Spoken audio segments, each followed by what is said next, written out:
For those who know me well, you probably are already aware that Fiona Apple really is one of my all-time favourite artists. I have pretty much enjoyed everything she's done up until this point, ranging from like pretty much perfect to me to decent, but even then the decent album actually has a unreleased bootleg version of that album, which I think is amazing. And to have an artist who can put out like an unreleased album that I consider to be that friggin' good clearly shows that I have high expectations for anything she ever puts out there. The fact that, you know, she's near the top of the 2010s decade list that I put out. She would probably be near the top of the 90s one with the When the Porn album. Yeah, look, I think she's phenomenal. I think she's amazing. However, I don't know exactly what it is, but whenever I have really high expectations for an artist, for an album, I get let down. I don't know why I get let down. So going into this album, with her being obviously already one of my favorites of all time, the expectations were amplified to a level that I couldn't quite describe, and I was worried, like, yeah, this could easily let me down. And it did not. Yes. Of course, here I am praising a Fiona Apple album once again. I did a worst to best on this channel before. You may have already seen it, I don't know. But at this point, it may just even come across like I'm a stan, which I really hope it does not. But Fetch the Bolt Cutters did live up to expectations, and the praise that it's been getting actually has been really nice to see. I did not imagine that it would be such a highly acclaimed album, even though she has already got a discography that is highly acclaimed. But to see, you know, so many publications out there slapping like a perfect score on her album, you know, we're seeing 10 out of 10s, we're seeing this being labeled as like a modern masterpiece. Like, so many of these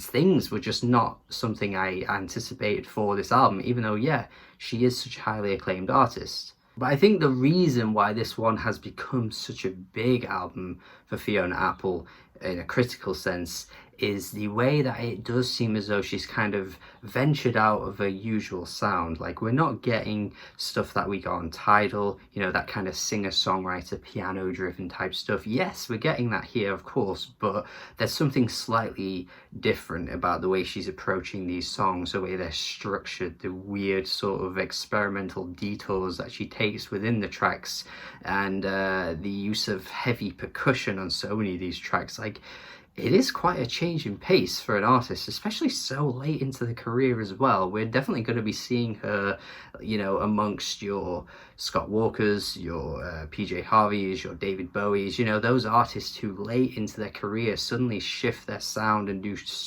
like monumentally different things to what they've done before. But not to that level of, like, you know, David Bowie's Black Star, which was a complete change in pace. Like, I wouldn't go as far as saying that, but I do think this musically is quite a fresh set of tracks from Fiona. Thematically, I think this album is a bit more harrowing and straight to the point with some of the topics that she discusses here. While she's never been, you know, the most esoteric songwriter in the world, you know, you can generally get a sense of what she's singing about on most of her songs, but there's something a bit darker and a bit brooding about the way she tackles some of these lyrical themes on this album. She's not really holding back this time around. I feel as though she's charging in at any form of oppression, the various forms of oppression that she faces head on this album, whether it be through the oppression of someone else, whether it be the oppression of yourself, your mental state, whether it be the oppression of how you were kind of handed an empty plate to begin with, and you didn't really know where to go, you didn't really have anything to take with you early on in life. And these themes are very clear cut throughout the album, whether it be on the title track, whether it be on a Heavy Balloon, whether it be on Under the Table. Fetch the Bolt Cutters obviously alluding to the idea of her being kind of chained up, trapped, being stuck in her own mind, and she just kind of wants to break free. Someone fetch the bolt cutters and break her free. She's been there too long. She's being silenced for too long. And this could even be against the media in a sense, and how, like, you know, she doesn't really feel like she can just say say whatever she wants without people just kind of like, I guess, blacklisting her or whatever, or kind of like throwing her under the rug or throwing her under the table. On this track here, she's pretty much dealing with that same theme of how she doesn't really want to have to beg for attention to be heard, but at the same time she does feel like she's unable to be heard. Belay is another track here that's just kind of looking in at the oppression that she may face, this time being a bit more of a sick and twisted type of oppression, being evil. And I think the way she uses the line on the refrain here, the way she writes this line, I think is really clever. You know, the idea of evil just kind of being like this relay sport that kind of gets passed on and on and on, and no matter how far it goes, it just keeps going and going and going and going. And this fantastic idea of how the person who received the evil doesn't even know that they're going to be then the one who passes it on to someone else. So it's like you're constantly getting burned, but you don't really know that you are getting burned, and then as a result you could then potentially burn someone else. I think it's a really clever idea the way she wrote this. Another fantastic line that she writes on Heavy Balloon as well, where she says the line about how you get dragged so many times to the bottom that the bottom ends up being like the safe place, the only safe place that you know. This idea that, you know, it's all you know, so it's safe to you even though it isn't at all. I think that's what's making this album so successful amongst many people, the idea of how she's just using this imagery, using her words as a way that not many other artists out there tend to do. And although yes, there are other albums that deal with these themes, I think Fiona's very on the nose delivery and on point use of words is what's making this even relatable for some people out there who may even have these same issues, or maybe have even experienced these same issues that she has. There are even some other tracks on the album that do this in a different way as well, where you've got tracks like Cosmonauts, which is a bit more of like an upbeat track that's just looking at the idea of everlasting love, but it was a track that she wasn't entirely sure how to write, because Fiona Apple is not really one for everlasting love. And I like the way as well she's talking about this song in an interview, and she says even people who are cynical about this kind of thing sometimes don't realize that one day you actually may even face this, and you may even find someone that has very similar chemistry to you, and even if you are cynical, it can still happen to you. And she's still holding on to this idea as well that she could be the person that experiences this one day, even though, you know, she's considered to be someone who's past that age, the kind of like societal expectation of, you know, you should be getting married at like 21, 22, you know what I mean? But she's still sort of holding on to the idea that, yeah, you know what, that could happen to me too. That desperation even lingers on the opening track as well, where she's saying, I want you to love me. And this track right at the end kind of just breaks free and she goes manic. She's throwing out some Regina Spektor dolphin noises. It's an incredibly cathartic moment, a very strange moment, but it's just sort of that burst of energy that just kind of like wails out and she can't really control it anymore. I think this album just has a great way of displaying manic behaviors. Like, you don't really tend to get that on albums where an artist kind of just breaks free with their voice.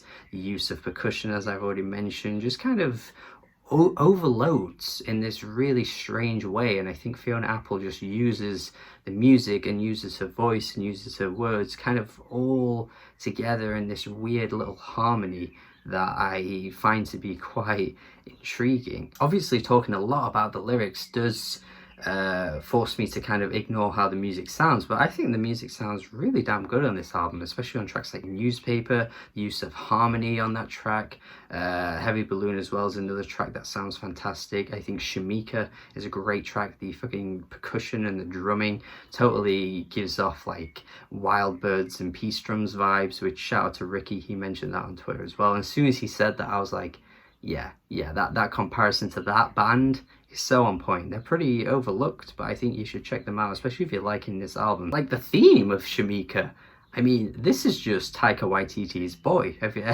If you've ever seen that film, you know exactly what I mean. The entire lyrical arc is just that film. The entire film is about this boy who has this really weird relationship with his dad. Obviously, Shameika isn't her dad in this song, but it's that same sort of dynamic of like someone who's older than you. You're not really you can't really quite trust. She says on this song, you know, Shameika isn't her friend, and the same in that film where, you know, he shouldn't really be trusting his dad because his dad is a complete letdown, but his dad is constantly saying he has potential, and he, the boy, holds on to that throughout the entire film. Similarly here on this track, you know, she's holding on to this idea that someone's telling her she had potential and she doesn't really know where to take it, where to run with it, and she doesn't even know what the word potential means. I just love the parallels to that film. Honestly, watch that film if you've never seen it. It's a great film, probably even Taika Waititi's best film. He got recognition for Jojo Rabbit, but boy,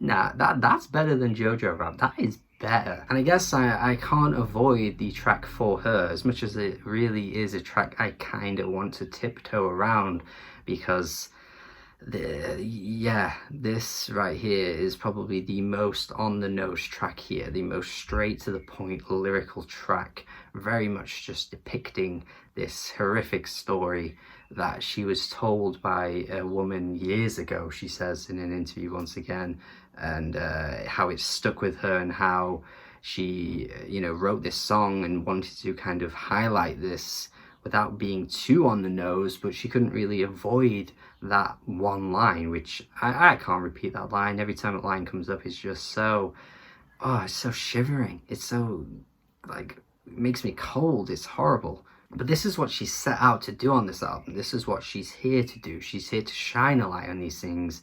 These things can't be ignored. These things can't be pushed under the table, whether it's her or someone else. And the description of this song is incredibly harrowing as well. The way she starts off by describing this man, and, you know, it sort of references him as like this this peacock type figure who may look the part, look the handsome man, but he's just very much like the character from Big Little Lies, a complete mess of a person, and, you know, goes on to do what he does. And the way that she says as well in this track, you should know what you did, is incredibly powerful too, because perhaps some people don't always understand the actions that they're taking. They don't understand the things that they do and how they harm other people, because there are plenty of people out there that just don't really have that empathy. It's scary. It's really scary. I think for this track, juxtaposing that with the track Ladies is quite an important track on the album too, because obviously she wants to celebrate women and celebrate ladies, and how on this track she says, you know, it's not about putting us against each other, it's not about pitting us against each other, it's about being together and not comparing each other, but it's about being like a unity, which I think could come across as a bit corny depending on whose ears they land on, but I think in the context with this album, with a track like For Her on it, it sort of elevates this track in a way that makes it a bit more special than it could have been if you just kind of like separated it from the album and had it on its own. So yeah, I mean, you can see here I'm being incredibly positive about this album, and I think the themes and the lyrics are incredibly on point at times. There are a few moments though I think are weaker, so I may as well go through those. I think the closing track, I like it, but I don't know, man. It doesn't feel like a closer. And maybe she wanted it to be that way. Maybe she didn't want to have this like conclusion, because maybe there isn't a conclusion to the things she's saying. But I do think this track probably could have been a bit better. And I do think maybe sometimes the lyrics aren't quite as sharp in places, like on Heavy Balloon, where she's talking about strawberries and peas. I think the metaphor is pretty cute in how that, you know, she's trying to spread herself and blossom in the way that the fruit does and the veg does, just to kind of like have something positive to think about and see herself as. But I think you could probably make a better metaphor than that. But really, I'm generally just nitpicking. I think there's very little to critique here in the way of how the music sounds and how the lyrics are written. Like, so much of it comes together in such a great way to me. And again, I love the way some of these tracks are structured, you know. I think it's fantastic. It's a fantastic album. So yeah, I mean, I guess I'd go a 9 out of 10. 9 out of 10, the first 9 out of 10 I've given this year, and it certainly is a deserved 9 out of 10 from me, because I think Fiona Apple has killed it once again. Honestly, she's just continuing a streak of phenomenal releases across her career, her very lengthy career too, but I love the way she goes for quality over quantity. She's barely released many albums over like a 20+ year period, pretty much like nearing 25 years now. And you know, it kind of goes to show that you don't need to rush out releases. You don't need to release an album every couple of years. You can wait years at a time, and it ends up being worth it. And that's why I continue to be a huge fan of her music. I think what she does is phenomenal, and here's another example of it. Fetch the Bolt Cutters, yes, fantastic release. Not a great album art though, but we'll ignore that. It doesn't represent the music. Thank you for watching my review. Hopefully you enjoyed with everything I said here. And let me know what you disagree with, because I'd love to hear your thoughts in the comments. And have a good day. Subscribe if you haven't already. Goodbye.